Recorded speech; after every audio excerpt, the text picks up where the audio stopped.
ئەگەر بەنیازی حەجیت بۆ وەرزی 2026 دەتوانی هەر لە ئەمڕۆوە ناوی خۆت تۆمار بکەیت. وەزارەتی ئەوقاف و کاروباری ئاینی جیاواز لە ساڵانی پێشتر بۆ ئەم ساڵ بە شێوەی دیجیتاڵی ناوی حاجیان تۆمار دەکات و کە حاجیان یاخود ئەوانەی کە داواکارن بڕۆن بۆ حاج دەتوانن لە ماڵەوە ناوی خۆیان تۆمار بکەن. ئەوەش لە ڕێگەی کۆمەڵێک مەرج و ڕێنماییەوە دەبێت. یەکێک لەوانە پێویستە ئەو کەسە پێشتر حەجی نەکرد بێت و نابێت تەمەنی لە 18 ساڵ کەمتر بێت و پێویستە خاوەنی پێناسی دیجیتاڵی خۆی بێت. ئەوەی پێدەوترێت UPN کە سەرجەم زانیاریە کەسێکانت بە شێوازێکی دیجیتاڵی تۆمارکراون و پێویست بۆ ناکات سەردانی ئەم دایرە و دایرە بکەیت و هەموو شتەکان بە ئاسانی دێنە بەردەست.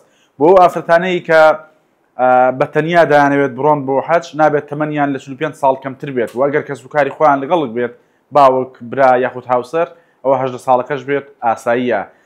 ئەو کەسانەشی کە خەڵکی ناوچە دابڕێنراوەکانی هەرێمی کوردستان و لە هەرێمی کوردستان نیشتەجێن ئەوە بەپێی کارتی زانیاری و شوێنی چێبوونیان دەتوانن ناوی خۆیان لە سیستەمەکەدا تۆمار بکەن.